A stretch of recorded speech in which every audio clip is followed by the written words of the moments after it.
8 years later, and cries for justice and remembrance are still top of mind for those who knew and loved Jonathan Ferrell. Police say the former college football player was unarmed when he was gunned down by a CMPD police officer back in 2013.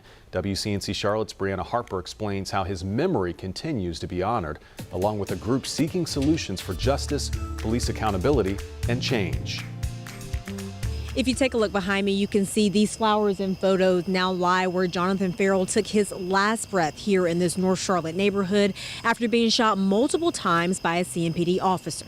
And those who gathered here today say even 8 years later, they refuse to have his death be in vain.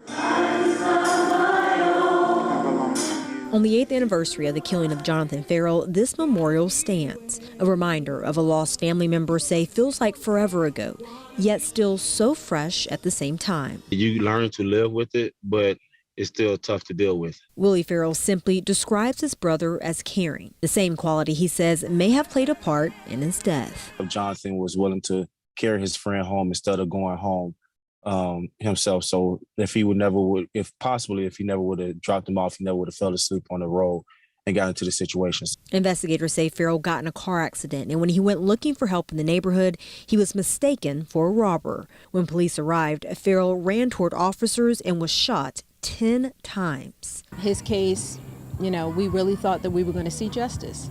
And what we saw was anything but that. Instead, a mistrial and a $2 million settlement paid to the family.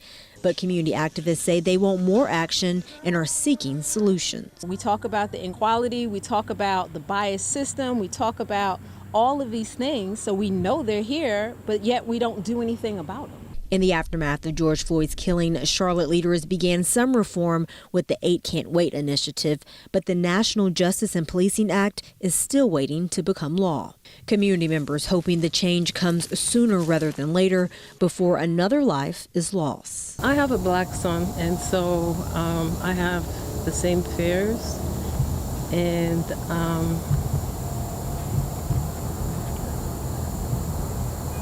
I can only imagine what it would feel like. And the majority of Jonathan's family still lives in Florida, but his mother says she is still so very thankful for all the love and concern the Queen City continues to show. Reporting in North Charlotte, Brianna Harper, WCNC, Charlotte.